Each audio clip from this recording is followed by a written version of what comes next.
Bonjour et bienvenue sur cette vidéo, je suis David pour Ordi Répar et aujourd'hui je vous propose de continuer notre série de vidéos sur la ligne de commande Linux avec la gestion des utilisateurs et des groupes, mais également avec la gestion des droits d'accès aux fichiers. En effet, Linux est un système multi-utilisateur, mais qu'est-ce que ça veut dire exactement? Un système multi-utilisateur, c'est un système qui permet à plusieurs utilisateurs d'utiliser la même machine en même temps, ou du moins de se partager les mêmes ressources sur une même machine. Comment c'est possible? Il n'y a qu'un seul écran, il n'y a qu'un seul clavier, une seule souris. Comment c'est possible que plusieurs utilisateurs puissent utiliser la même machine en même temps? Eh bien, tout simplement, Linux permet d'avoir accès au même ordinateur, alors soit depuis son terminal principal, l'écran, le clavier, la souris, soit à distance, en ouvrant une session à distance. Effectivement, pour bien comprendre ça, il faut se sortir la vision windowsienne du multi-utilisateur. C'est vrai que dans Windows, dans les versions familiales notamment, on peut pas être à plusieurs à travailler en même temps. C'est-à-dire qu'on a une personne qui utilise l'ordinateur en ce moment et qui est sur sa session, sur son bureau, avec ses propres icônes, son propre arrière-plan, son propre écran de veille, etc. Il peut y avoir plusieurs comptes utilisateurs sur la même machine, mais on ne les utilise pas en même temps. Éventuellement, au mieux, l'utilisateur qui est en train de se servir de son compte peut laisser sa place en fermant simplement sa session ou en verrouillant sa session et en basculant sur un autre compte utilisateur. On a effectivement les deux sessions qui continuent de travailler en parallèle. Mais on n'a pas vraiment la main sur les deux sessions, on n'est pas vraiment libre de le faire. En tout cas, dans les versions familiales, c'est comme ça. Dans les versions professionnelles de Windows, bien entendu, il y a également la possibilité d'ouvrir un bureau à distance avec plusieurs comptes utilisateurs, mais c'est souvent des histoires de licence et ça commence à devenir très compliqué et ça peut devenir coûteux également. Et ce besoin-là, on l'a surtout, je dirais, en entreprise.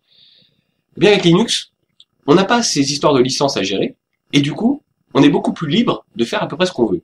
Et la même machine peut, pourquoi pas, être utilisée par plusieurs utilisateurs en même temps, non seulement en étant en face de la machine, mais également en ouvrant des sessions à travers le réseau ou à travers Internet, pour peu qu'on ait autorisé les choses. Et bien pour pouvoir faire ce genre de choses, il faut quand même que le système soit sacrément organisé. Et Linux, par chance, est un système très organisé et très sécurisé. En effet, dans Linux, on peut définir que tel utilisateur a le droit de faire ceci ou cela sur tel ou tel fichier et pas un autre. Un autre utilisateur aura droit à d'autres fichiers, et peut-être pas les mêmes que le premier. On peut définir qui a le droit de lancer tel ou tel programme très facilement. Contrairement à Windows où c'est un peu compliqué parce qu'il faut rentrer dans des menus avec des opérations complexes et puis il faut toujours se soucier de ces histoires de licence, sous Linux c'est pas le cas. Eh bien c'est ce que je vous propose de voir dans cette vidéo. On va s'intéresser aux commandes qui permettent déjà de créer les utilisateurs, de les affecter éventuellement à des groupes, on verra ce que ça veut dire exactement, et de définir quels sont les droits sur tel ou tel fichier. Est-ce que tel ou tel utilisateur ou tel groupe a le droit de faire ceci ou de faire cela sur tel ou tel fichier? C'est ce qu'on va voir dans cette vidéo. On va donc passer devant l'écran et je vous propose de nous y mettre tout de suite. Donc nous voilà à présent sur Ubuntu et pour pouvoir travailler avec la ligne de commande, évidemment, on va ouvrir le terminal. Donc on va se mettre en plein écran et on va faire un petit zoom pour que ce soit un peu plus lisible. Voilà, on va pouvoir commencer. Et juste avant de taper la première commande, et juste avant de s'intéresser vraiment aux commandes de gestion d'utilisateur, je voudrais apporter une toute petite précision pour vous dire simplement que sur les distributions Linux basées sur Debian, donc Debian évidemment, Ubuntu, Linux Mint, Zorin Linux et d'autres, il y a des commandes un peu particulières pour gérer les utilisateurs qui sont un petit peu plus automatisées, du moins un petit peu plus interactives que les commandes qu'on va voir aujourd'hui. Malheureusement, si je vous montre uniquement ces commandes-là, ça va pas être intéressant parce que si vous êtes sur une autre distribution comme Fedora ou CentOS ou Arch Linux par exemple, les commandes ne vont pas fonctionner puisque ces distributions-là, Arch Linux, CentOS, etc., ne sont pas basées sur Debian. Donc, pour que ce soit le plus générique possible, on va travailler avec les commandes de base qui malheureusement ne sont pas aussi automatisées. Elles vont demander un tout petit peu plus de paramétrage et d'options. Mais vous allez voir que finalement, une fois qu'on a compris le principe, c'est pas si compliqué que ça. Ce qu'il faut, c'est bien être conscient de ce qu'on est en train de faire, et bien comprendre ce qu'on est en train de faire. Et c'est ce que je vous propose de voir tout de suite. Donc on va attaquer avec la première commande, qui va être tout simplement user add. Alors, user add, comme son nom l'indique, ça va ajouter un utilisateur. Donc on va créer un utilisateur. Pour pouvoir faire ça, il faut bien entendu des droits d'administration. Donc on va commencer par dire sudo, pour passer en mode root. On va faire exécuter à root la commande user add, et évidemment, puisqu'on veut ajouter un utilisateur, la moindre des choses, ce serait de lui donner le nom de l'utilisateur. Donc on va créer un premier utilisateur qu'on va appeler par exemple test1. Donc puisque je fais appel à sudo, je dois taper mon mot de passe, ok. Visiblement, il n'y a pas de message d'erreur, donc c'est que, en principe, tout s'est bien passé. Donc là, on est content, on se dit qu'on a créé un nouvel utilisateur, et que l'affaire est dans le sac et que c'est terminé. Eh bien, pas vraiment. Malheureusement, on a oublié des choses. Et on va voir exactement ce qu'on a oublié. Donc pour pouvoir comprendre ce qu'on a oublié, on va s'intéresser à la façon dont Linux gère les utilisateurs. Et comme pour la plupart des choses, Linux utilise des fichiers pour faire sa gestion d'à peu près tout. Donc il n'y a pas de raison que pour les utilisateurs ce soit différent. Mais en l'occurrence, Linux va gérer les utilisateurs dans un dossier, enfin dans un fichier plus précisément, qui se trouve dans le dossier etc. Et ce fichier en question s'appelle passwd. Donc pour voir ce qu'il y a dans le dossier passwd, on va utiliser la commande less, qui va simplement nous permettre de l'afficher sans modifier quoi que ce soit. On va faire less passwd. Donc c'est l'abréviation de password. Ok, allons-y. Donc là on voit qu'il y a pas mal de choses. Alors on va simplement faire défiler tout ça pour voir un petit peu ce qui se passe en bas de la liste. Et en bas de la liste, on va voir qu'il y a une ligne qui s'appelle test1, qui commence par test1 en tout cas, et qui contient des informations. Très bien, donc ça voudrait dire que visiblement ce qu'on a fait, ça a fonctionné.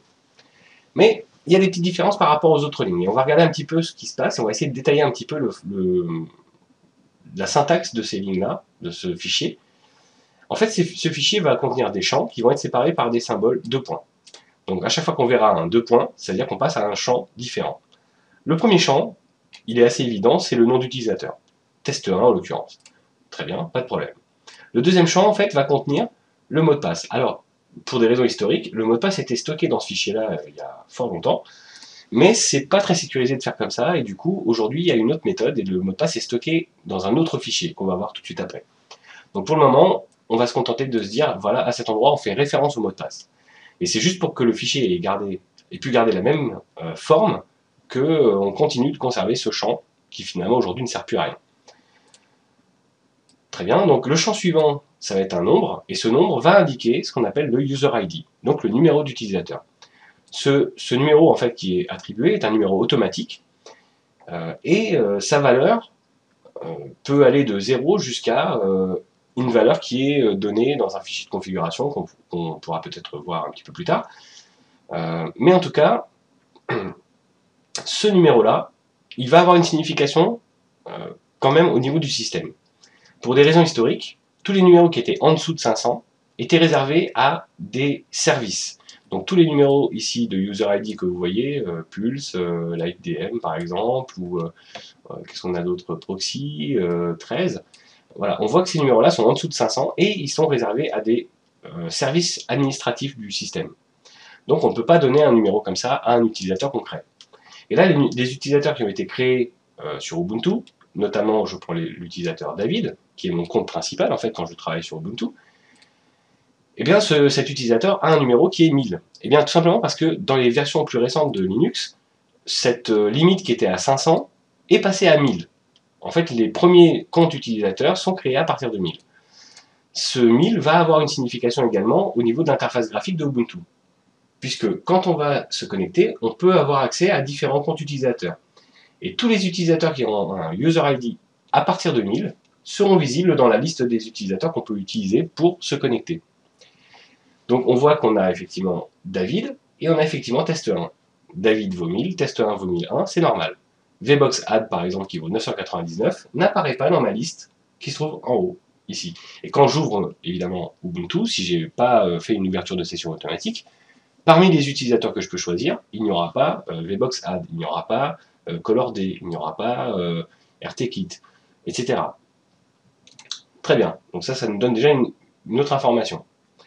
On va pour l'instant s'arrêter à ce champ-là et on va juste remonter dans la liste pour que je vous montre une information assez intéressante. La toute première ligne, le tout premier utilisateur, c'est root. Alors bien entendu, son mot de passe sera défini également dans le même fichier que tous les autres. Son user ID est 0. Et alors derrière, il y a un autre numéro, donc on va redescendre sur test1, on va continuer comme ça. Il y a un autre numéro, et ce numéro, c'est le groupe ID. C'est l'identifiant de groupe pour le groupe principal de cet utilisateur. En effet, un utilisateur sous Linux ne peut pas ne pas avoir de groupe. Il appartient forcément au minimum à un groupe. Et puisqu'on n'a pas défini, au moment de la création de ce compte utilisateur, on n'a pas défini à quel groupe il appartenait, eh bien le système a automatiquement créé un groupe pour lui, et il a nommé ce groupe test1 également. Il donne le même nom que l'utilisateur, puisqu'on ne l'a pas défini.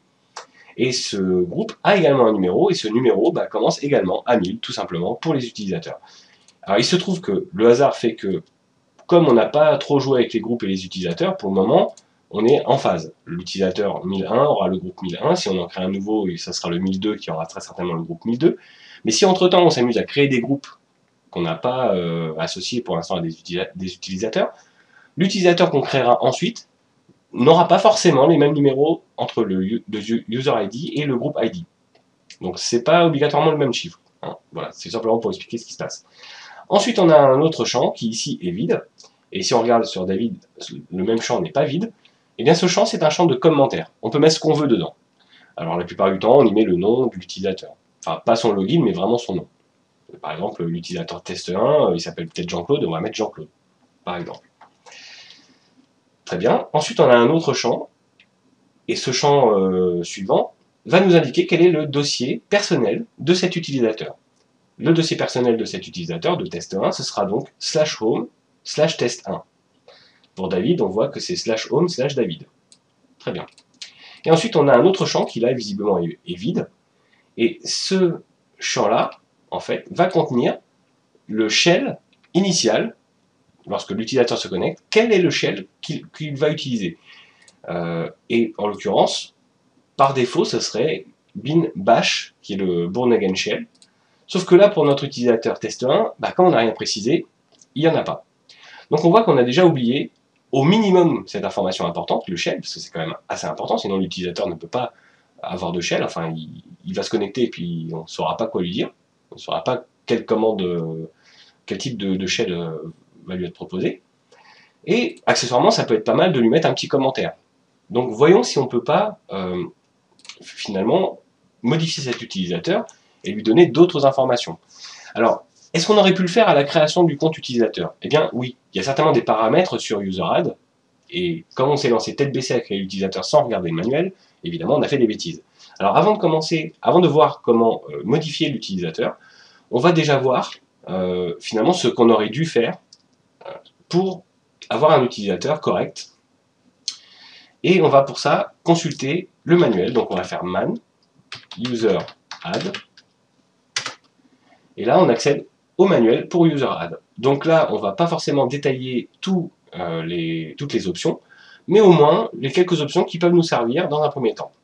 Alors la première option qu'on va reconnaître ici, ça va être l'option "-c". "-c" c'est le commentaire. Et bien ça nous permet de définir un champ de commentaires pour indiquer par exemple le nom de l'utilisateur, pourquoi pas son numéro de téléphone si on a besoin de le contacter, une adresse mail, pourquoi pas. Enfin c'est un champ totalement libre, on y met ce qu'on veut. Donc ça déjà, ça va nous servir. Descendons encore un peu. On voit qu'on a des possibilités de travailler sur les groupes, alors on reviendra à ça dans un instant, quand on travaillera vraiment sur les groupes. On va continuer encore un peu, et là il y a une option qui finalement m'interpelle. Le "-m", c'est Create Home. Ça permet de créer le dossier personnel de l'utilisateur.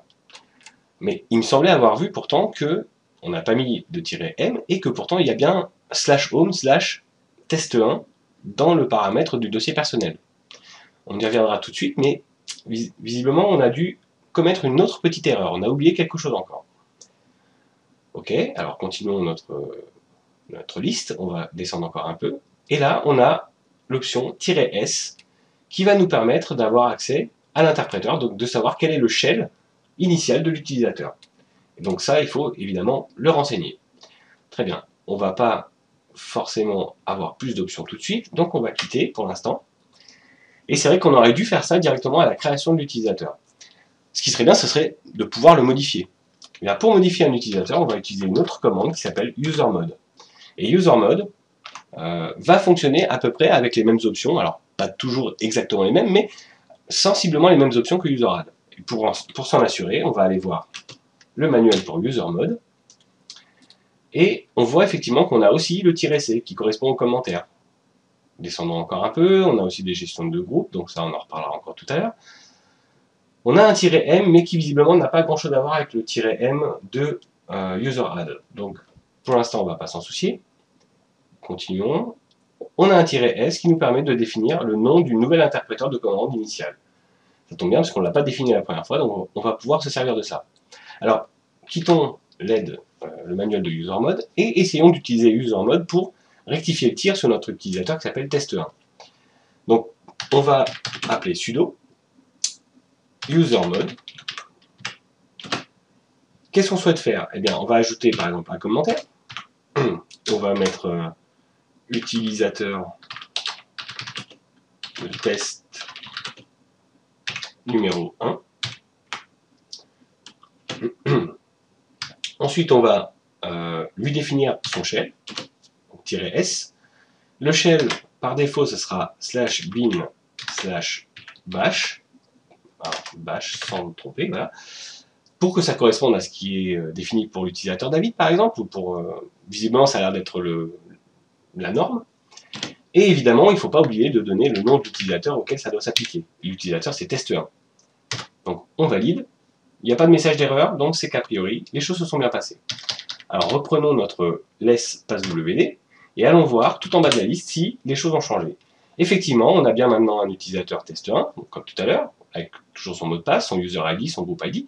Et cette fois-ci, on a un commentaire. Utilisateur de test numéro 1.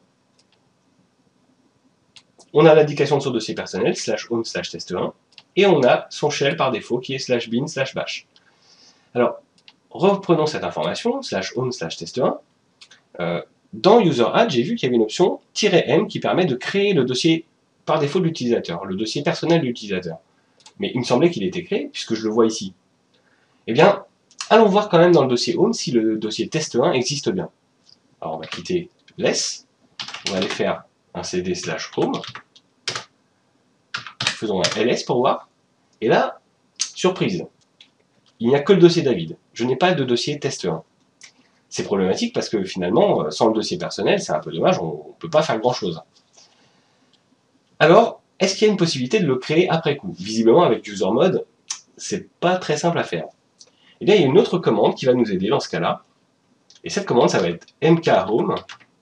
Alors, mkhomedir underscore helper. Voilà. mkhomedir underscore helper. Donc, de la même façon, on va faire appel avec sudo pour être sûr qu'il n'y ait pas de souci. Et on va le faire pour quel utilisateur? On va le faire pour test1. Il n'y a pas eu de problème, visiblement. Faisons un ls maintenant. Et maintenant, j'ai bien un dossier test1. OK. Donc ça, c'est intéressant. Ça veut dire que je peux avoir mon dossier test1 qui est créé après coup. OK.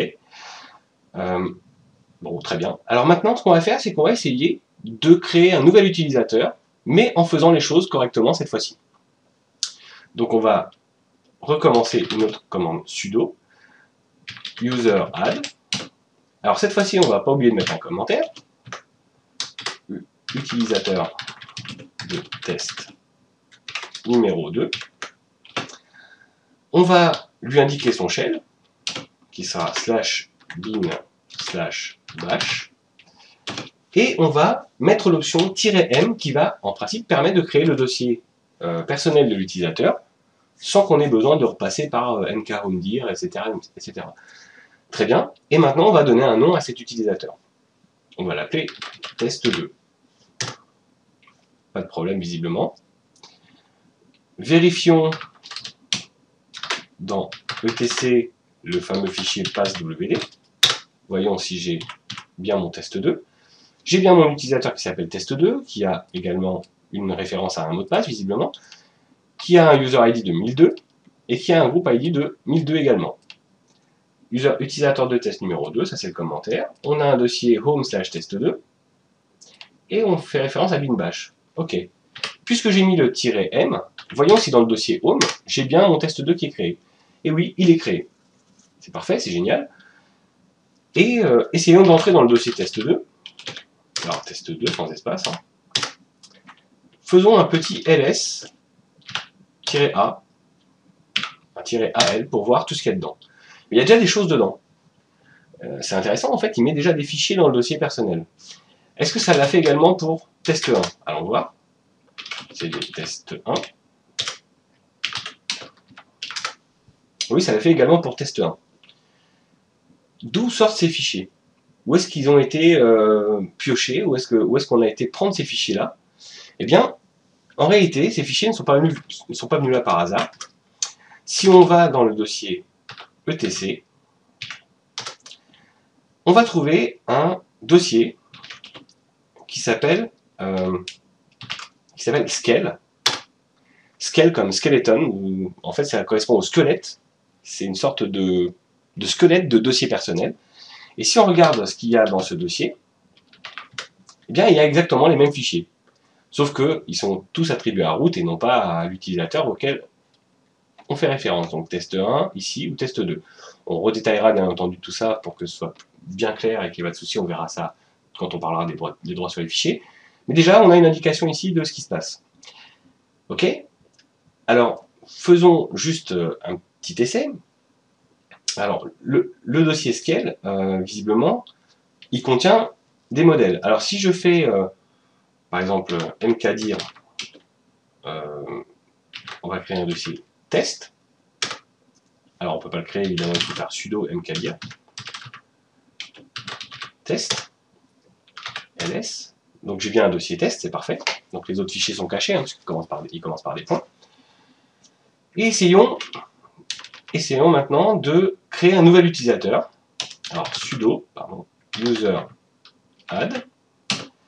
Donc, -c, on va mettre test 3, hein, on ne va pas s'embêter à tout écrire comme ça. On va lui définir son script shell qui va être bin/bash. On va lui demander de créer le dossier personnel et on va l'appeler test 3. Ok. Allons dans le dossier home. Il y a bien un dossier test 3 qui s'est créé.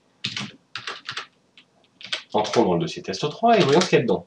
Eh bien, j'ai bien mon dossier test. Ce qui veut dire que tout ce qui se trouvera dans le dossier Scale sera automatiquement dupliqué à chaque fois qu'on crée un nouvel utilisateur. C'est plutôt intéressant, mais ce serait pratique de pouvoir avoir des modèles de dossiers finalement en fonction du type d'utilisateur que je veux créer. Mais déjà, il faudrait commencer par les grouper ces utilisateurs. Eh bien, c'est ce qu'on va voir avec les histoires de groupes. Alors, on n'en est pas encore au groupe, il y a une dernière petite chose qu'on va devoir regarder. C'est tout simplement, je vous ai dit que les mots de passe étaient stockés dans un autre fichier. Pour l'instant, on n'a défini aucun mot de passe pour aucun des utilisateurs qu'on a créés. Alors, on va voir comment ça se présente quand même. Donc, on va aller dans le dossier ETC, c'est là que se trouvent les choses, et on va essayer la même technique, on va utiliser less, et cette fois-ci, on va aller chercher un fichier qui s'appelle shadow. Et là, alors, shadow sans less, évidemment, et là on me dit permission non accordée. En fait, le dossier shadow est beaucoup plus sensible puisqu'il contient les mots de passe. Donc, n'importe qui ne peut pas l'utiliser. Il faut être root. Alors, sudo less shadow. Et là, effectivement, ça fonctionne. Et on voit qu'on a des indications également. On voit la première ligne, évidemment, root, et on voit des choses intéressantes. Alors, on va descendre et on va détailler tout ça. Je vais me mettre tout en bas. Et je vois donc mes utilisateurs test 1, et également, je vois que j'ai des séparateurs avec des 2 points. Alors, voyons un petit peu à quoi correspondent tous ces champs, et essayons de détailler un petit peu tout ça. Le premier champ, évidemment, ça va être le nom d'utilisateur. Le deuxième champ, sera le mot de passe. Alors, ce champ mot de passe peut contenir plusieurs choses. Il peut contenir soit un point d'exclamation qui dit que le mot de passe n'est pas initialisé, il n'a jamais été créé, donc le compte n'est pas encore actif.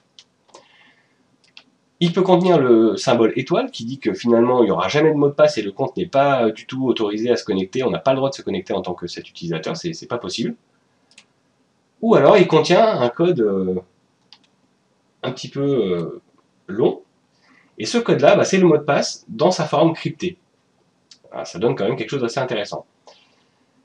Donc le cryptage, finalement, ça va nous permettre de ne pas avoir les mots de passe en clair, ce qui est quand même une bonne chose. Ok, très bien. Alors, juste pour information, on va remonter tout en haut de la liste. Si vous regardez pour l'utilisateur root, eh bien, il se trouve que l'utilisateur root n'a pas de mot de passe. Mais ce mot de passe n'est pas simplement vide, il est juste pas activé. C'est-à-dire que le compte root n'est pas actif, et bien entendu sur Linux, et sur Ubuntu en particulier, on n'a pas le droit d'être root. Sur Linux en général, on peut être root si on le souhaite. Il faut mettre un mot de passe pour root et on peut se connecter en tant que root. Mais bien, dans Ubuntu, c'est beaucoup plus difficile parce que on ne nous laisse pas vraiment le faire et par défaut, il n'y a pas du tout la possibilité de se connecter en tant que root. Il faudrait simplement donner un mot de passe à root et là, on pourrait effectivement l'activer. Ok, très bien. Continuons un peu notre descriptif. Le champ suivant va contenir un nombre et ce nombre-là, c'est un petit peu bizarre, mais c'est le nombre de jours qui sont écoulés entre le 1er janvier 70 et le dernier changement de mot de passe. En fait, vu qu'on a tout créé aujourd'hui, il n'y a pas de raison qu'on ait des dates différentes. Il s'est écoulé 16 310 jours, visiblement, depuis le 1er janvier 2010. Et comme on n'a pas changé le mot de passe, évidemment, on est toujours à la même valeur. Le champ suivant, c'est le nombre de jours avant de devoir changer le mot de passe. Quand c'est à 0, évidemment, on n'a pas besoin de changer de mot de passe du tout, finalement. Il n'y a aucune obligation de le faire.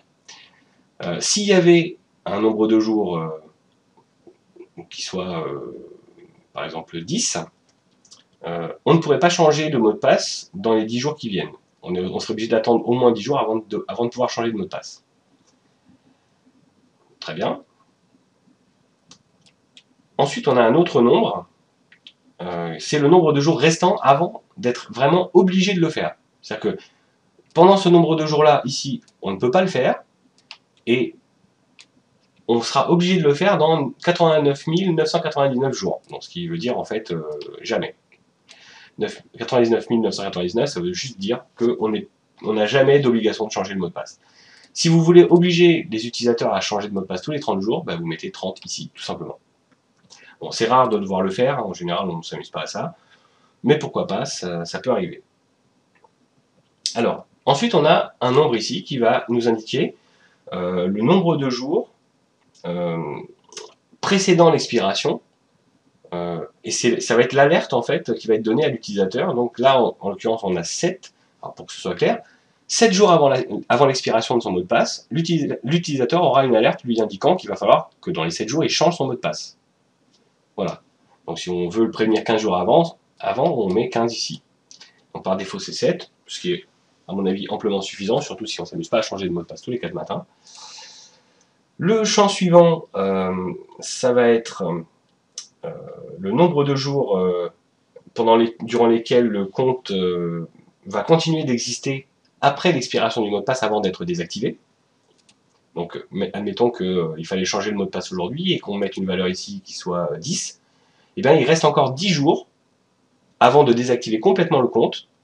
Il reste encore 10 jours pour finalement faire encore ce changement de mot de passe et pouvoir encore utiliser ce compte. Le champ suivant, qui encore une fois est vide, va correspondre au nombre de jours depuis la désactivation du compte. Et en dernier lieu, il y a un champ qui n'est pas utilisé, qui est un champ qui sert pour un usage futur probablement. Voilà, ça donne quand même l'indication de tous les champs. Et on voit que pour les 3 utilisateurs qu'on a créés, test 1, test 2, test 3, on n'a pas défini de mot de passe. Donc, on va pouvoir définir un mot de passe pour ces utilisateurs. Et pour ce faire, on va utiliser une autre commande. Et cette autre commande, ça va être la commande tout simplement passwd. Alors, on va aller faire un man sur passwd. Comment ça marche tout simplement? Passwd, on va lui mettre des options et on va dire à quel compte utilisateur on souhaite attribuer ou changer le mot de passe. Donc, les options, on pourrait avoir différentes choses, donc all, delete, etc. Si on met rien, c'est un simple changement de mot de passe. Donc là, on va le laisser comme ça.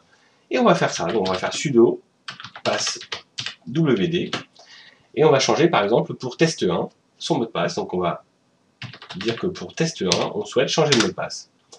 Quel est le nouveau mot de passe pour test 1? Et ben, on va mettre, par exemple, test 1. Voilà. C'est pas très conseillé de le faire, mais là, c'est pour l'exemple, encore une fois. Je vais l'appeler test 1. Le mot de passe a été mis à jour avec succès. Éditons à nouveau notre fichier shadow. Et là, si on regarde, effectivement, pour test 1, on a un mot de passe. Et on voit bien qu'il y a une version cryptée qui est beaucoup plus longue que test 1. Donc, mais au moins avec ça, on est sûr qu'on ne retrouve pas le mot de passe initial. Très bien. Donc ça veut dire que maintenant, test 1 est autorisé à se connecter. Il existe, il a un dossier personnel, et on va tout de suite faire un petit essai. On va désactiver le plein écran ici. On va ouvrir un deuxième terminal, et on va essayer de se connecter en tant que test 1. Alors, pour se connecter en tant que test 1, on va ruser un petit peu. Je vais voir si je peux agrandir un tout petit peu ça. Voilà. On va utiliser une commande qu'on connaît bien, qui s'appelle sudo. Et bizarrement, là, vous devez être en train de vous dire, bah oui, mais sudo, je pensais que c'était pour être root. Eh bien, en fait, sudo n'est pas seulement pour être root. Il y a eu une petite imprécision dans ce que je vous ai dit, et c'était une imprécision volontaire que j'ai faite dans la première vidéo, dans le tout premier volume de cette série, où j'ai dit que sudo voulait dire super user do. Eh bien, ce n'est pas vrai. C'est pas vraiment ce que ça veut dire. En réalité, sudo, ça veut dire substitute user do. Et en gros, ça veut dire tout simplement que on peut demander à un autre utilisateur d'accomplir une tâche. Un utilisateur de substitution, tout simplement. Il se trouve que si on ne dit rien, l'utilisateur de substitution, c'est root. Mais on peut définir un autre utilisateur pour notre action. On peut utiliser des paramètres également. Donc on peut avoir -i, -u, test 1. Et là, en fait, en faisant sudo-i-u et le nom d'utilisateur qu'on souhaite, on est maintenant connecté en tant que test 1. C'est impeccable, c'est-à-dire qu'on est donc test 1. Et on se trouve dans le dossier personnel, puisqu'on est dans le dossier tilde. Voyons un petit peu où on est, pwd. Eh bien, on est bien dans home test 1. Si je demande à voir ce qu'il y a dans test 1, je vois que j'ai des choses. Voilà. J'ai donc mes fichiers, profil, etc., etc. Et a priori, ça fonctionne. Alors, si je veux plus être test 1, je fais exit, je me déconnecte du compte test 1. Voyons si je peux me connecter en tant que test 2. J'ai pas défini le mot de passe, donc ça risque d'être plus compliqué, mais on va voir tout de suite que c'est important de définir ce mot de passe. Sudo -i -u, alors, pas d'espace, hein, évidemment. Test 2.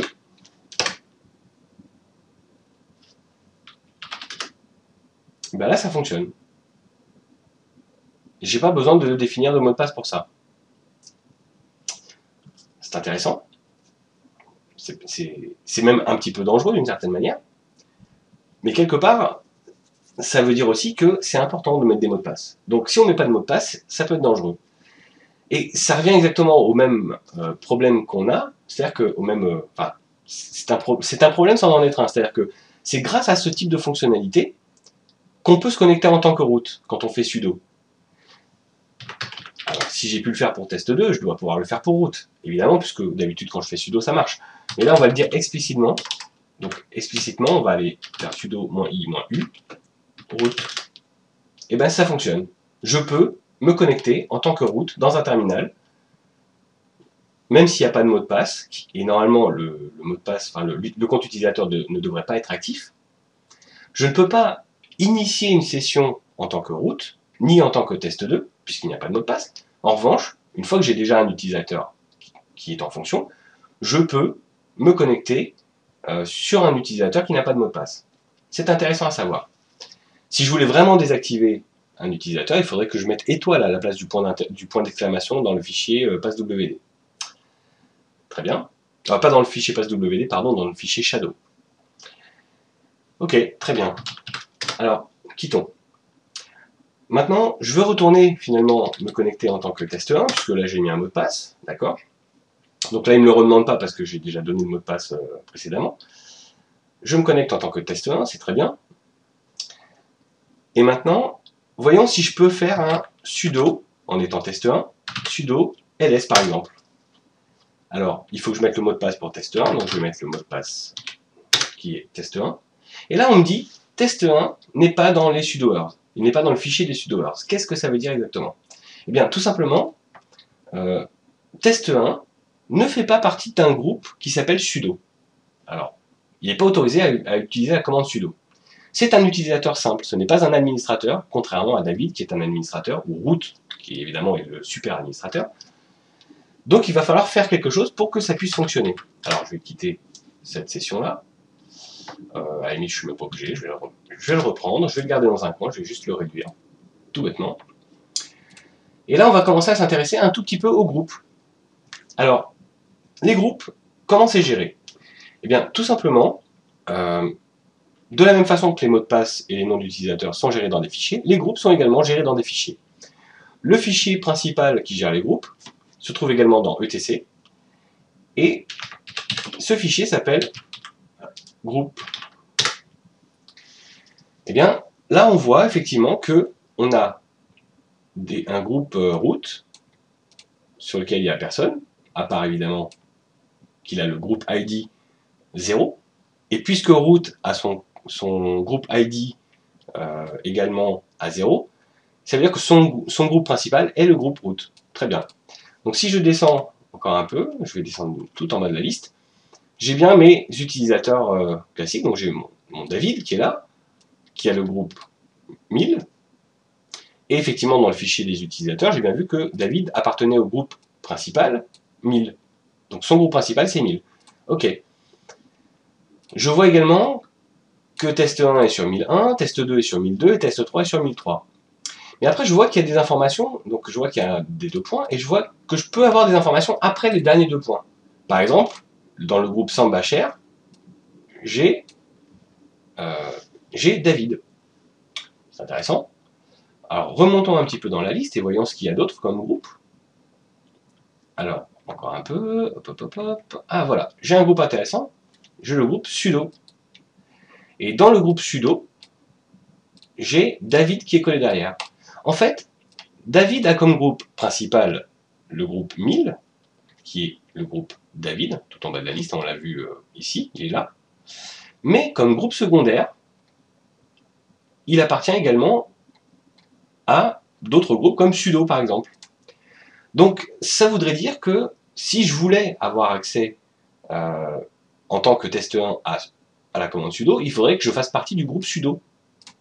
Donc on pourrait le faire en éditant le fichier groupe directement, en mettant virgule test 1, comme visiblement c'est le cas un petit peu plus bas. Si je regarde, j'ai vu tout à l'heure, alors c'est pas plus bas, c'est plus haut peut-être. J'ai vu, voilà, ici il y a le groupe ADM, donc admin, qui a un utilisateur syslog et un utilisateur David. Donc ça veut dire qu'en mettant des virgules, on peut ajouter des groupes comme ça, on peut ajouter des utilisateurs à un groupe. Mais évidemment, c'est un peu risqué de le faire à la main comme ça, on va plutôt passer par des commandes. Et pour ajouter un utilisateur à un groupe, en fait, pour mettre un utilisateur sur un groupe, alors qu'il ne soit pas son groupe principal, mais pour lui ajouter un groupe secondaire, on va aussi utiliser la commande useradd toujours. Donc on va rester sur la commande useradd. On va aller voir le manuel. Alors c'est useradd. Et on va voir quelle est la syntaxe exacte. Alors ici on nous parle de l'option, je vais remettre en grand, l'option "-g" minuscule qui nous permet de définir le groupe principal en fait de l'utilisateur. C'est pas celui-là qui nous intéresse. Et là on nous met un "-g". "-g" majuscule. Ça donne la liste des groupes supplémentaires auxquels appartient également l'utilisateur. D'accord? Ça, on peut le faire à la création. Mais puisqu'on l'a à la création avec useradd, est-ce qu'on ne l'aurait pas avec usermod? On va aller voir. Je descends. Et effectivement, on l'a aussi avec usermod. Donc, on peut ajouter des groupes supplémentaires à un utilisateur. Alors, pour ne pas casser les éventuels groupes auxquels il appartiendrait déjà, on a le "-a" qui sert à ajouter l'utilisateur au groupe supplémentaire, et on utilise cette option de "-a uniquement avec l'option "-g", c'est-à-dire qu'on conserve les groupes auxquels appartient déjà l'utilisateur, et on lui ajoute de nouveaux groupes. Donc, par précaution, même si pour le moment en tout cas, test 1 n'appartient à aucun autre groupe, on va essayer ça.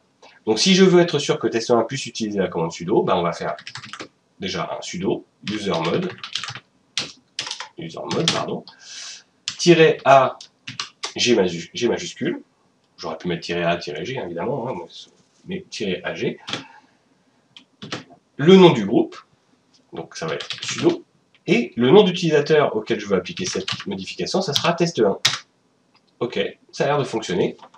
Alors, revenons comme ça à cette fenêtre ici, et on va reprendre ma fenêtre de test1. Donc je suis connecté en tant que test1. Voyons si je peux maintenant faire un sudo ls. Donc je retape le mot de passe pour test1. Alors, il faut que je me déconnecte. Je me reconnecte en tant que test1. Je refais un sudo ls. Et là, ça marche. Voilà, il fallait se déconnecter et se reconnecter, mais ça fonctionne. Donc maintenant, test1 appartient aussi au groupe sudo. Comment je peux m'en assurer? Bien, tout simplement en allant voir, donc en faisant un less group, pour aller voir ce qu'il y a dans le fichier des groupes, et en descendant jusqu'à la ligne sudo, et je vois que j'ai David et test1 dans cette ligne. Donc test1 fait bien partie des personnes autorisées à utiliser la commande sudo. Donc voilà comment on ajoute des groupes à un utilisateur. Très bien. Bon, là, on a travaillé avec les choses classiques, les choses qui se faisaient toutes seules. Mais dans la vraie vie, on a besoin de créer nous-mêmes des groupes. On a besoin de définir nous-mêmes ce qu'on veut faire. Et c'est plus facile de gérer les choses nous-mêmes. Donc, pour créer tout ça, alors je vais pouvoir refermer ce terminal qui finalement annulé. On va faire exit d'abord. Et on va faire exit. Voilà. Je remets en grand. Donc on va refaire un petit peu de ménage sur l'écran. Voilà, pour repartir sur une base scène. Donc là, on a ajouté des utilisateurs, on a créé des utilisateurs, très bien. Maintenant, l'idée, ça va être de pouvoir créer des groupes également. C'est-à-dire que peut-être que je suis en train de gérer une entreprise, que dans mon entreprise, bah, je vais avoir des commerciaux, je vais avoir des techniciens, je vais avoir des comptables, et je voudrais les séparer en groupes. Et que les comptables puissent travailler sur des choses de comptables, que les techniciens puissent travailler sur des choses de techniciens, et que les commerciaux travaillent sur des choses de commerciaux, sans que ces différentes personnes puissent se mélanger les pinceaux et accéder aux choses des autres. Eh bien, il va falloir que je commence par créer des groupes. Alors, de la même façon qu'on avait user add, eh bien, on va avoir une commande qui va s'appeler group add. Donc on va avoir group add. Et group add va nous permettre de créer des groupes. Ok, très bien. Alors, allons-y. Donc, sudo group add. Et on va ajouter un groupe qui s'appelle, par exemple, commerciaux. On va ajouter un nouveau groupe qui va s'appeler technicien. Et on va ajouter un groupe qui va s'appeler comptable. Ok. Retournons voir dans la liste des groupes existants. J'ai bien maintenant un groupe qui s'appelle commerciaux, qui porte le numéro, le groupe ID 1004, un groupe technicien qui porte l'ID 1005, et un groupe comptable qui porte l'ID 1006. Ok. Maintenant, supposons que je veuille créer un nouvel utilisateur. Par exemple, j'ai un commercial qui va s'appeler, par exemple, Paul. Je vais lui créer un compte utilisateur. Donc, je vais faire un sudo. Alors, on va juste aller refaire un petit man de user add pour être sûr de ne pas se tromper. Alors, si j'utilise le -G minuscule, c'est le nom du groupe ou son identifiant. Donc, je vais pouvoir affecter un groupe directement au groupe principal de cet utilisateur. Très bien. Allons-y. On va même pousser un tout petit peu les choses plus loin. C'est-à-dire que on va aller modifier un tout petit peu. On a un dossier qui s'appelle scale, je vous ai montré tout à l'heure, qui contient les dossiers par défaut. Supposons que je fasse... on va faire un sudo cp-r. Donc on va recopier le dossier scale. On va le mettre en entier comme ça. Scale. Pardon, scale. On va le recopier en 3 dossiers. On va recopier dans etc scale com pour les commerciaux.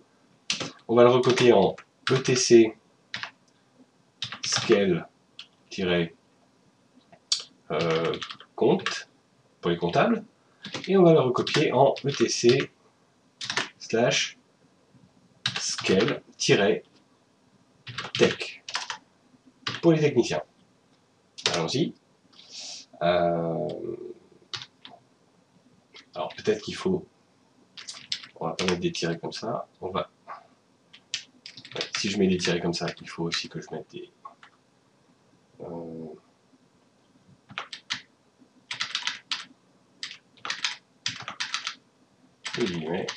je suppose.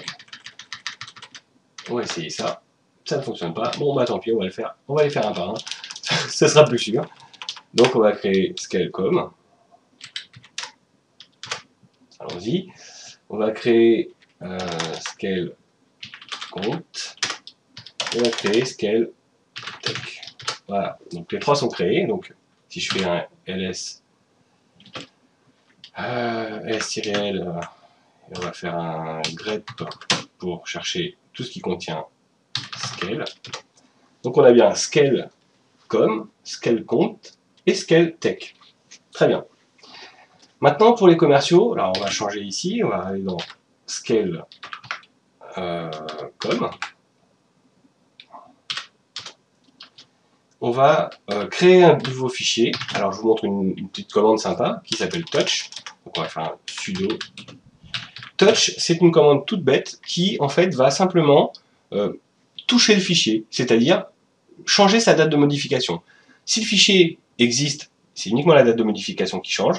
S'il n'existe pas, le fichier est créé tout simplement, il sera simplement vide, il n'y aura rien dedans, il fera 0 octet, mais ça permet quand même d'avoir un fichier à cet endroit-là. On va, dans le dossier des commerciaux, créer un fichier qui s'appelle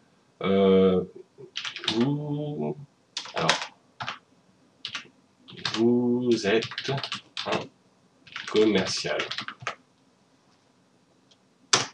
Voilà. On va faire un petit alors, ls, pardon. On a bien un dossier qui s'appelle vous êtes un commercial. Donc, un fichier, pardon, qui s'appelle vous êtes un commercial. Je vais remonter d'un cran. On va entrer dans le dossier scale-compte.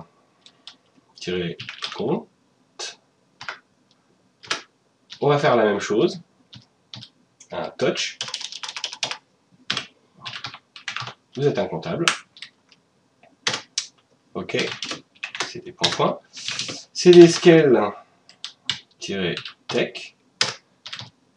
Et on va lui mettre un fichier qui s'appelle vous êtes un technicien. Ok. Parfait. Donc ces fichiers sont créés. Là, on va revenir au point de départ. Et on va maintenant créer des nouveaux utilisateurs. Et ce qui serait bien, ce serait de pouvoir leur créer un dossier personnel qui soit vraiment personnalisé pour le coup.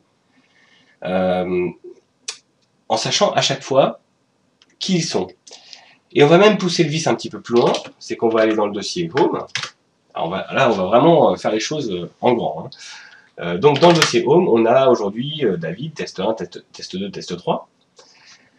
Et si on crée, par exemple, alors, sans espace c'est mieux, on va créer un dossier qui va s'appeler commerciaux.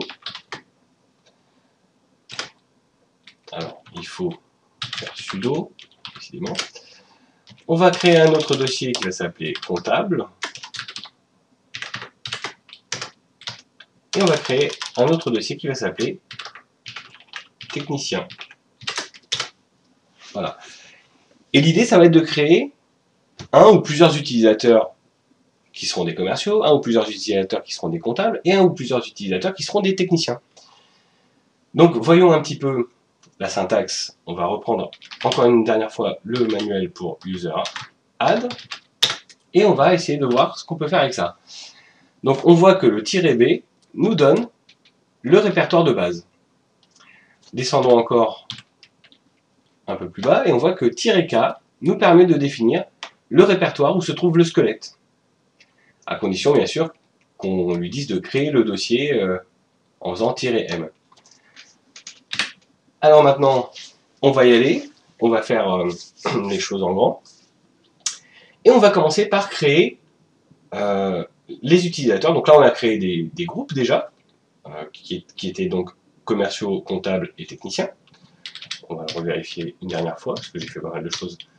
Pour être sûr de ne pas faire de bêtises, je préfère reprendre. Je sais plus où c'était. Bon, c'est pas grave, on va le refaire à la main. On va faire un sudo less etc groupe. Ok, donc groupe. On a commerciaux, techniciens et comptables en minuscule. Ok, donc on va créer un premier utilisateur qui va s'appeler Paul, qui va être un commercial, et qui donc aura comme squelette le squelette com. Alors allons-y, sudo, donc user add, donc -c, on va l'appeler Paul Dupont. Voilà. On va lui dire que son shell c'est le /bin/bash. On va lui demander de créer le dossier personnel, mais on va préciser des petites choses quand même. On va lui dire que son groupe ID, ça va être... Alors, c'est pas son groupe ID, mais ça va être le groupe auquel il appartient, ça va être commerciaux. Et que le squelette, on voudrait que ce soit celui qui se trouve dans etc scale-com. Voilà, scale-com. Ok. C'est pas encore terminé, puisque il faut lui dire que le dossier, le répertoire de base dans lequel on veut que ça se crée, ce sera home/commerciaux. Voilà. Et le nom d'utilisateur qu'on veut lui donner, ce sera Paul, tout simplement. Donc l'utilisateur s'appellera Paul. Il aura comme descriptif Paul Dupont. Son script, ce sera du bin bash. On va créer son dossier personnel en le mettant également dans le groupe des commerciaux. Le modèle, le squelette en fait pour son dossier personnel sera pris à partir de Scale.com. Le répertoire dans lequel on souhaite créer son dossier personnel sera comme point de départ /home/commerciaux et évidemment on y ajoutera son nom derrière. Et le nom d'utilisateur sera Paul. Alors allons-y. On le crée. Donc on va simplement s'assurer, on va faire un sudo less /etc/passwd. On a bien l'utilisateur Paul. Et alors là, il y a une petite boulette parce que j'ai mis un slash en trop. Donc là, c'est ma faute. Alors, on va essayer d'aller voir ce que ça donne quand même. Est-ce que ça a fonctionné? C'est des commerciaux. ls. On a quand même un dossier qui s'appelle Paul, qui a été créé. C'était Paul. Voyons ce qu'il y a dans le dossier Paul. On a bien le fichier, vous êtes un commercial. Donc, a priori, ça s'est bien passé. On a bien créé l'utilisateur Paul Dupont. On a bien défini son script, bon ça ok. On a créé son dossier personnel, on l'a pris depuis le squelette des commerciaux. Et voyons un petit peu, si je reviens en arrière, ls-l, ça va nous permettre déjà de faire une première introduction aux droits d'utilisateur. Le dossier personnel de Paul a bien comme propriétaire Paul et comme groupe propriétaire commerciaux. Et oui, puisque tout simplement, Paul a comme groupe principal commerciaux. On va le revérifier encore une fois dans le fichier passwd. Donc Paul ici a pris comme user ID le 1004. Et il se trouve que le 1004 dans les groupes,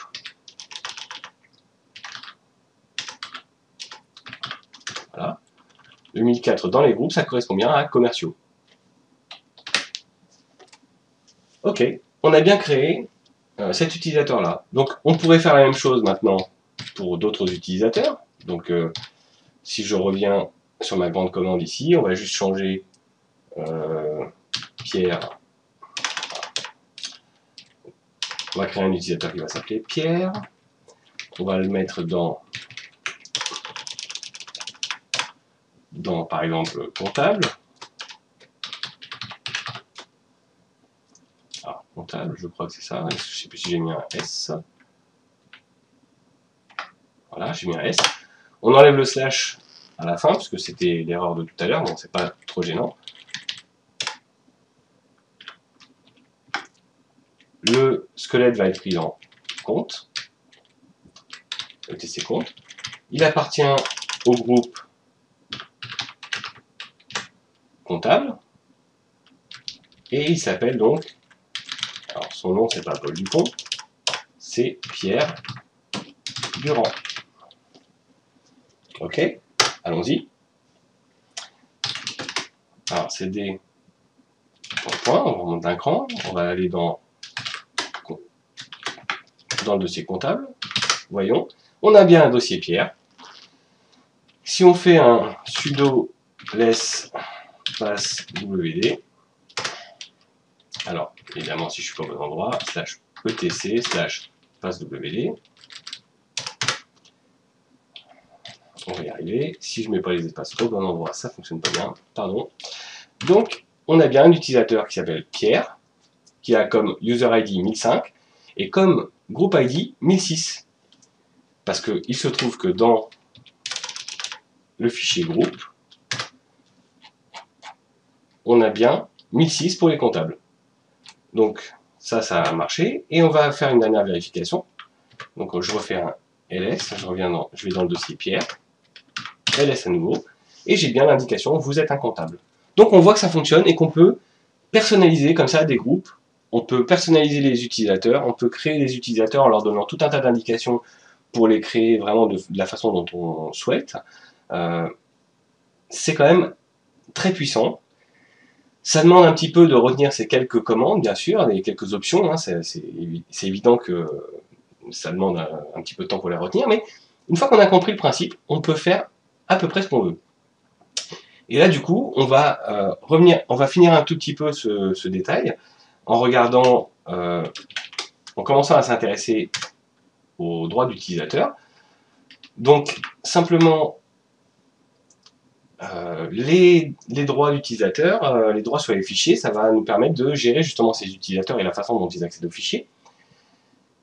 Et on va voir tout de suite que les fichiers qui se trouvent dans le dossier comptable, si je refais un ls-l, ont des indications particulières. Ils ont bien un propriétaire, un groupe propriétaire, et on a des indications ici pour nous dire que déjà, là, c'est un dossier. Ensuite, on a des groupes par paquet de 3, en fait, qui nous donnent les droits pour chaque type d'utilisateur. Le premier paquet, c'est pour le propriétaire du fichier ou du dossier en question. Est-ce qu'il a le droit de lire, d'écrire ou d'exécuter le dossier? Visiblement, le propriétaire de ce dossier-là a le droit de tout faire. Donc Pierre, qui est le propriétaire, a le droit de tout faire. Les personnes qui sont dans son groupe ont le droit de lire, pas d'écrire, mais éventuellement d'exécuter ce dossier. Ok. Donc toutes les personnes qui seront dans le groupe comptable auront le droit de faire ce genre de choses, lire ou exécuter, mais pas de modifier. Et ça, c'est le reste du monde. N'importe qui d'autre, qui ne soit pas du tout dans ce groupe-là, aura le droit de lire ce dossier-là, pas de le modifier, mais aura le droit de l'exécuter. Donc pour vérifier que ça fonctionne, on va finir de créer Paul et Pierre, on va juste leur donner des mots de passe, on n'est même pas obligé d'ailleurs. Bon, idéalement, pour bien faire, il faudrait leur donner des mots de passe, bon là on va pas le faire parce qu'on va aller un tout petit peu plus vite, on va accélérer pour que les choses soient plus claires. On va zoomer un petit peu. Donc là, je vais aller faire... Donc une autre façon de changer d'utilisateur, c'est aussi de faire SU, un espace, et le nom d'utilisateur. Donc si je mets par exemple Paul, eh bien je tape le mot de passe de Paul, qui n'en a pas, et là, ça ne fonctionne pas parce que, bien entendu, il faut que je le fasse avec sudo. C'est le seul qui m'autorise à ne pas avoir de mot de passe, évidemment. Sudo -i-u, excusez-moi, il est un peu tard et je commence à fatiguer. Donc là, je n'ai pas de mot de passe. Le mot de passe pour David, évidemment. Voilà, donc je suis maintenant Paul. Donc en tant que Paul, je suis dans mon dossier personnel, qui est Home Commerciaux Paul, d'accord. Je peux, par exemple, faire un touch de test.txt. OK. ls. J'ai bien mon fichier test.txt. Essayons de changer de dossier. Je remonte d'un cran. Je veux aller dans le dossier comptable. Je veux même aller dans le dossier de Pierre. Est-ce que j'ai le droit d'y aller? J'ai le droit. Est-ce que je peux lister ce qu'il y a dans le dossier de Pierre? Je peux. Est-ce que je peux faire un touch de truc, par exemple, pour un txt? Là, je ne peux pas faire un touch parce que je n'ai pas les droits d'écriture sur ce dossier. Très bien. Si on voulait être un tout petit peu plus violent, on pourrait, par exemple, ne pas permettre du tout. Alors, c'est pas ce que je voulais faire, pardon, comptable. Donc, on va relister le dossier, donc ls-l. Et on voit que Pierre donc, est le propriétaire et que le propriétaire a tous les droits, mais que les gens de son groupe n'ont pas le droit d'écrire, et surtout que les autres n'ont pas le droit d'écrire non plus. Mais ce qui serait encore mieux, si on voulait vraiment protéger complètement ce dossier-là, ce serait de dire que le propriétaire, bien sûr, a tous les droits, c'est normal. Éventuellement, les gens de son groupe peuvent voir sur quoi ils travaillent, mais ils ne peuvent pas le modifier, parce que ce sont des comptables aussi, ils ont peut-être le droit d'aller voir les dossiers en cours. Mais quelqu'un qui est commercial, par exemple, n'a absolument pas le droit de lire ou même de modifier quoi que ce soit ou d'exécuter quoi que ce soit dans ce dossier-là. Il n'y a pas de raison de le faire. Eh bien, on va simplement, on va changer, alors simplement, c'est très facile à dire, on va changer les droits de ce dossier. Et pour changer les droits de ce dossier, on va utiliser une commande qui s'appelle chmod. Alors, chmod, c'est change binary mode en fait.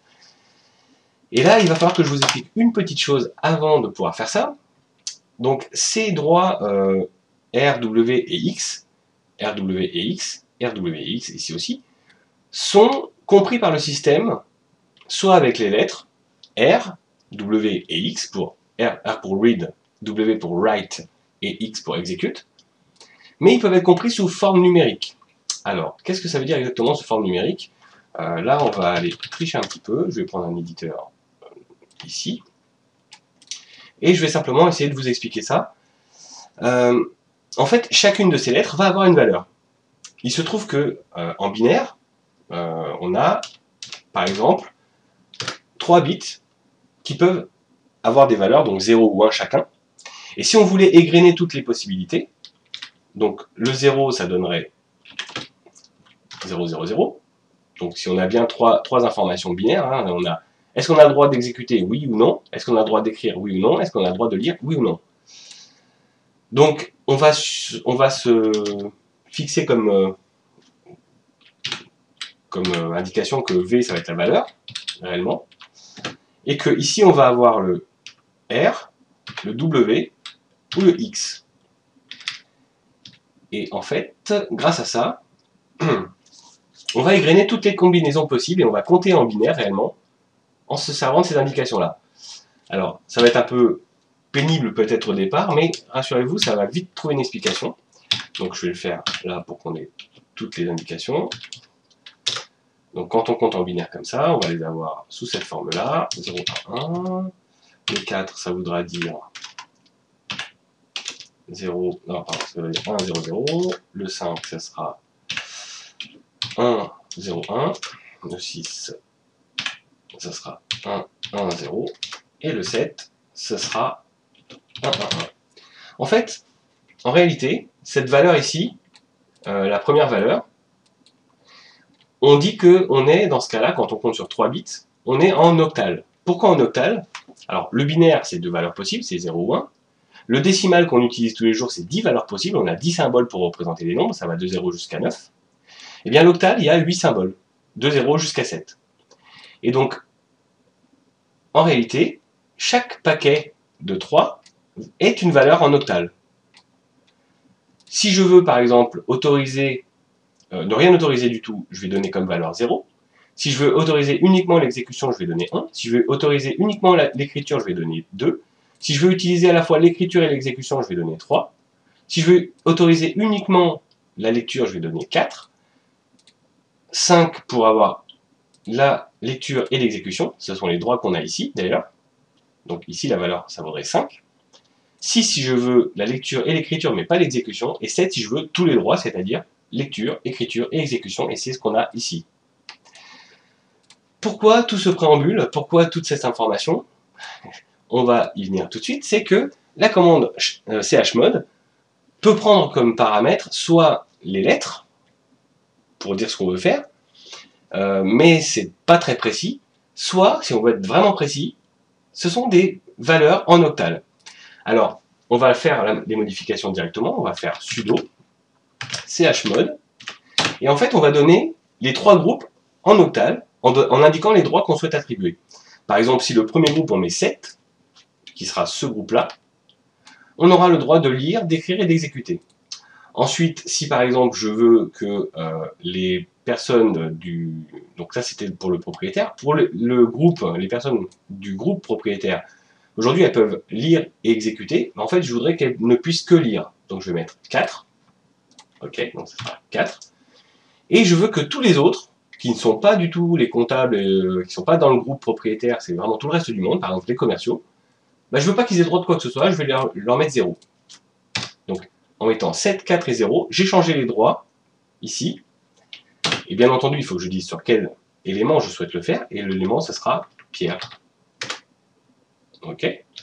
Refaisons un ls-l, et là, vous voyez que les droits, effectivement, ont changé. J'ai bien le propriétaire qui a tous les droits d'écriture, donc c'est le 7. J'ai le groupe propriétaire qui ne peut que lire, c'est le 4, c'est bien ça.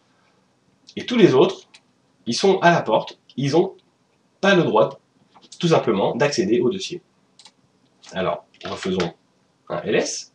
Maintenant, je suis en tant que Paul, donc je suis commercial maintenant. Je suis en train de regarder dans le dossier des comptables. Je vois le dossier de Paul et je me dis, tiens, chouette, je vais aller voir ce qu'il y a dedans. CD Paul. Désolé, je ne peux pas aller dans le dossier. Alors, c'est pas Paul, évidemment, c'est CD Pierre, pardon. Autant pour moi. Permission non accordée. Je n'ai pas le droit d'aller voir ce qu'il y a dans le dossier Pierre parce que je ne suis pas le propriétaire. Je ne suis pas Pierre, je suis Paul. Je ne suis pas comptable puisque je fais partie du groupe des commerciaux. Donc je suis dans le cas de figure où je suis un autre. Et ce que je viens de faire actuellement pour le dossier, eh bien pour le dossier Pierre, on peut le faire pour n'importe quel fichier. Quand on a décidé quand on sait qui est le propriétaire et qui est le groupe propriétaire de ce fichier, on peut décider comment tel ou tel utilisateur, qui fera partie ou non du groupe, qui sera peut-être le propriétaire ou non, ou qui sera un autre utilisateur, accédera à ce dossier ou à ce fichier. Et pour faire les choses de façon encore plus intéressante, on va prendre le cas inverse. Paul, tout à l'heure, a créé un fichier test.txt. D'accord? Donc, je vais sortir du compte Paul, je reviens sur David. On va aller dans le dossier. Alors, je vais remonter d'un cran et je vais rentrer dans le dossier des commerciaux. Et je vais aller dans le dossier de Paul. Voilà, directement. Donc, j'ai fait... Voilà, pour que vous voyez ce que j'ai fait. J'ai fait cd.. Je remonte d'un cran. Et je rentre à nouveau dans le dossier commerciaux. Et j'entre dans le dossier de Paul. Alors, on va essayer d'élargir un tout petit peu cette fenêtre-là. Ça serait bien. Voilà. Bon, c'est un peu trop tard. Voilà. Donc, dans le dossier de Paul, si je liste ce qu'il y a dedans, il y a un fichier qui s'appelle test.txt. Alors, listons-le en faisant un ls-l. Donc ça, on l'a vu déjà précédemment. Qu'est-ce qui se passe pour le fichier test.txt? Eh bien, le propriétaire qui est aujourd'hui Paul peut lire et écrire dans ce fichier. Les commerciaux, qui est le groupe propriétaire, ne peut que lire ce fichier. Ce qui serait amusant, ce serait de dire, bon, ce fichier-là, Paul a travaillé dessus, mais maintenant, je voudrais bien que ce fichier soit transféré à Pierre directement. Alors, donc, on peut le laisser éventuellement dans le dossier de Paul. On autorisera Pierre à venir dans ce dossier.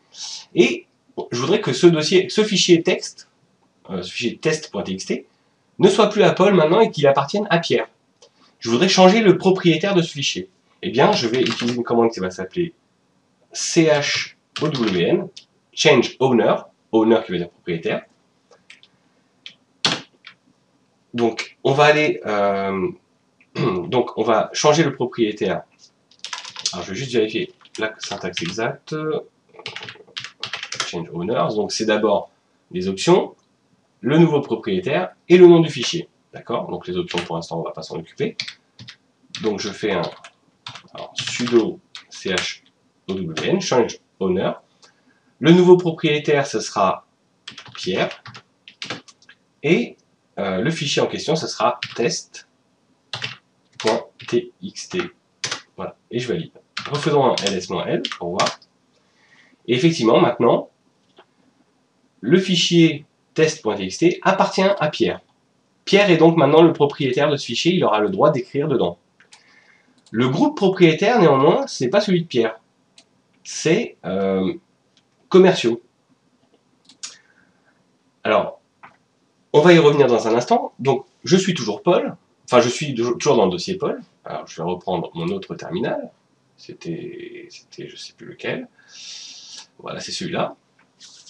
Donc, on va se reconnecter en tant que Paul. Et je suis dans mon dossier personnel. Donc, ls. J'ai bien mon fichier test.txt. Je vais essayer de l'éditer, donc en faisant par exemple un nano test, test.txt. Et là, je vais voir un petit message qui apparaît en bas qui me dit en lecture seule. Ça veut dire que je ne suis plus propriétaire, je ne peux plus modifier ce fichier. C'est intéressant. Et mieux encore, si je pousse le vice à dire que ce fichier n'appartient pas à Pierre, mais il n'appartient pas non plus aux commerciaux, maintenant ce sont les comptables qui en sont propriétaires, je vais changer le groupe propriétaire de ce fichier. Donc on va utiliser une autre commande qui va s'appeler ch group. Alors je crois que c'est ça, il me semble que c'est ça. Non, c'est chgrp, pardon. C'est ça. chgrp pour change group. Donc le nouveau groupe propriétaire, ce sera comptable. Et pour quel fichier? Donc pour le fichier test.txt. ls-l. Ça va me permettre de me rendre compte que maintenant, ce fichier test.txt, bien qu'il soit dans le dossier personnel de Paul, n'appartient plus à Paul, il appartient à Pierre. Et non seulement il appartient à Pierre, mais en plus il appartient au groupe comptable et non plus au groupe commerciaux qui était au départ le groupe initial de Paul. Donc voilà comment on modifie les droits et les propriétaires d'un fichier. Donc voilà comment créer des utilisateurs, voilà comment changer des droits sur les fichiers. Et pour finir, parce que cette vidéo commence à être un petit peu longue, on va terminer tout ça en beauté, finalement en supprimant maintenant les utilisateurs qu'on a créés. Donc quand on va supprimer, alors je vais revenir encore un écran, voilà, ls. Je vais vouloir supprimer des utilisateurs, donc j'ai un dossier test1 qui correspond à mon utilisateur test1, j'ai un dossier test2, un dossier test3.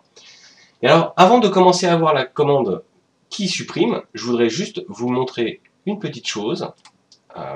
Je voudrais juste vous dire, attention, stop, on réfléchit 2 petites secondes. Avant de supprimer un utilisateur, surtout faites attention, ne supprimez pas votre utilisateur à vous.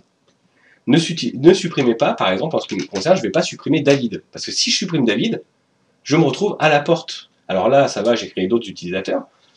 Mais je ne les ai pas forcément mis dans le groupe sudo, donc ils n'ont peut-être pas les droits d'administration. Et du coup, si je supprime David, j'ai plus aucun utilisateur qui sera administrateur, qui me permettra de faire des manipulations comme ça. Donc, stop, réfléchissez, ne supprimez pas votre utilisateur à vous, faites bien attention. Maintenant que je vous ai dit ça, on va passer à la suite, on finit, donc on va supprimer des utilisateurs. Donc de la même façon qu'on a fait user add, et bien maintenant on va faire user del pour delete. Donc sudo user del, on va supprimer par exemple test1.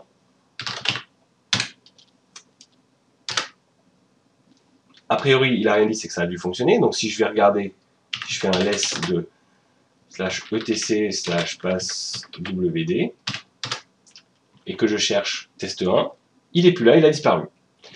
De la même façon, puisque test1 était rattaché au groupe test1, si je regarde le fichier groupe, je n'ai plus le groupe test 1. Linux a automatiquement supprimé le groupe puisqu'il n'y a plus personne de rattaché à ce groupe. Ça, c'est bien passé. Seulement, j'ai oublié un détail. Je ne lui ai pas demandé de supprimer le dossier. Donc là, je vais être obligé de le supprimer à la main. Alors, sudo rm-rf pour ne pas demander confirmation. Donc, récursif et sans demander confirmation du dossier test 1. Là, ça marche.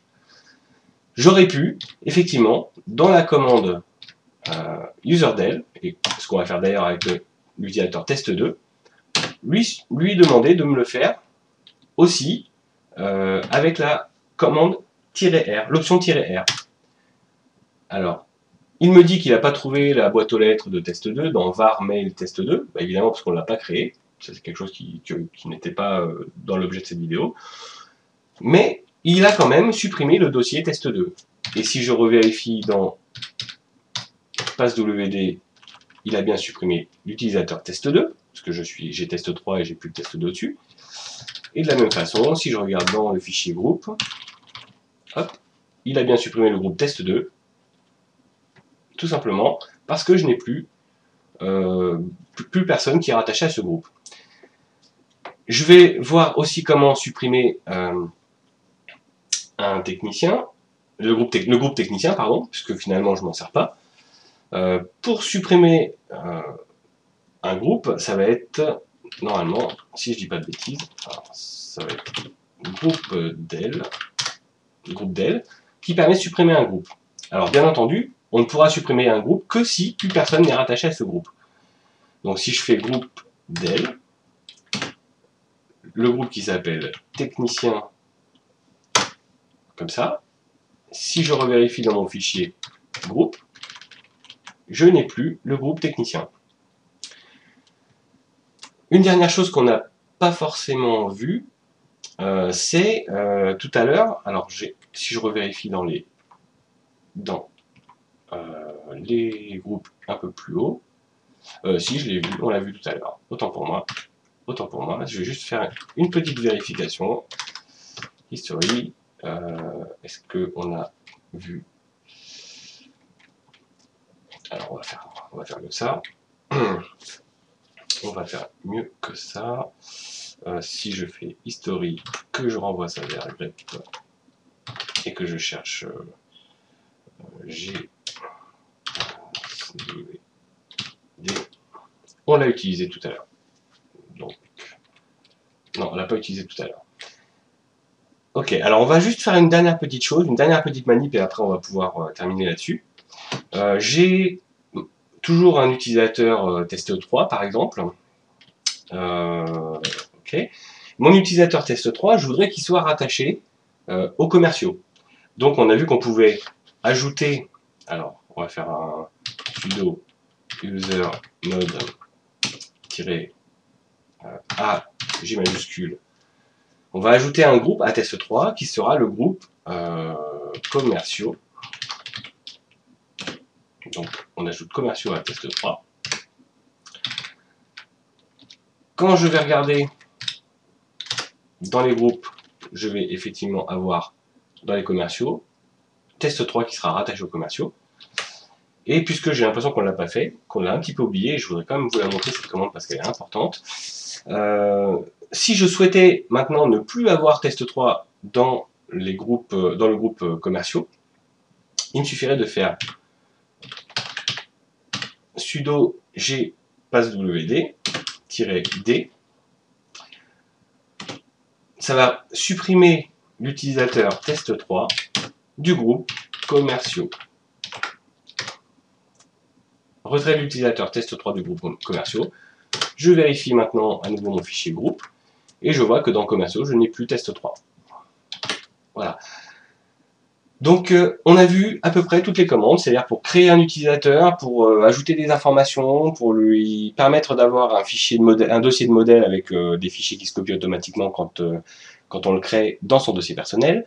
On a vu comment mettre un mot de passe, on a vu comment créer des groupes, on a vu également comment mettre des utilisateurs sur un groupe, les retirer d'un groupe, ce qu'on vient de voir à l'instant.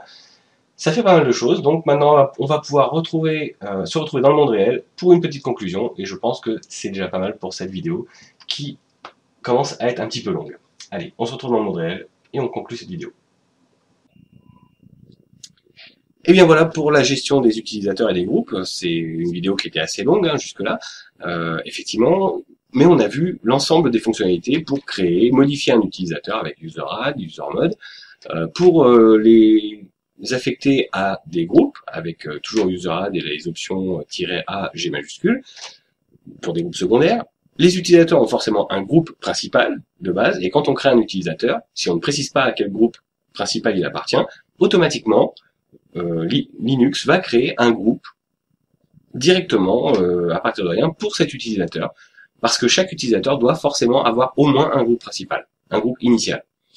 On a vu qu'on pouvait donc créer des utilisateurs, qu'on pouvait aussi créer des groupes, et s'arranger pour créer des utilisateurs directement dans ces groupes, en utilisant des options particulières pour définir la façon dont les choses allaient se créer. Par exemple, le dossier personnel de chaque utilisateur peut être créé automatiquement, et pour le créer, on utilise un modèle qui, à la base, se trouve dans /etc/scale, mais rien ne nous empêche d'en définir un manuellement. Si on crée des groupes bien précis et qu'on veut que chaque groupe ait son propre dossier personnel et avec les bons outils, on peut, pourquoi pas, créer des modèles sur la base de ce que propose Scale. On crée un dossier Scale commercial, un Scale comptable, un Scale famille, un Scale ami, et puis en fonction de l'utilisateur qu'on va créer, on lui attribue le dossier de base de ce type d'utilisateur. On a vu qu'on pouvait changer les droits sur les dossiers, sur les fichiers, avec les commandes chmod, avec la commande chmod, pardon. Cette commande-là est un petit peu particulière et au début, ça peut paraître complexe de commencer à penser en octal. En réalité, les droits principaux dont on va avoir besoin, ça va être essentiellement lire, écrire ou exécuter.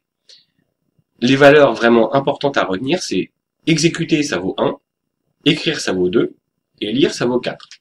Et en faisant des combinaisons de tout ça, si vous voulez, par exemple, lire et écrire, ça fait 4 plus 2, ça vaut 6. Voilà, vous mettez 6, et ça donne automatiquement le droit de lecture et d'écriture. Là, je vous ai détaillé vraiment la méthode en vous donnant le tableau complet avec toutes les valeurs possibles, mais en réalité, on obtient le même résultat en faisant une simple addition sur ce qu'on veut. Il faut juste retenir que exécuter, ça vaut 1, écrire, ça vaut 2, et lire, ça vaut 4. Si vous savez faire ça, et que vous savez faire des additions, ça devrait très bien se passer. Voilà pour ce qui est des droits sur les fichiers. Et sur les fichiers, il y a une autre partie qui concerne finalement le propriétaire du fichier, ou les propriétaires en tout cas, le propriétaire du fichier et le groupe propriétaire. Eh bien, ce propriétaire et ce groupe propriétaire, finalement, vont être essentiels aussi à la sécurisation d'un fichier ou d'un dossier. Donc, on peut changer le propriétaire avec chown, change owner, donc on change le propriétaire du fichier. On peut changer le groupe propriétaire avec chgrp, change group, et finalement, grâce à ces commandes-là, entre la création d'utilisateurs, de groupes, le changement de droit avec chmod, le changement de propriétaire, pardon, et le changement de groupe, on arrive à faire à peu près ce qu'on veut et à donner des droits de façon très très précise, finalement avec assez peu de commandes.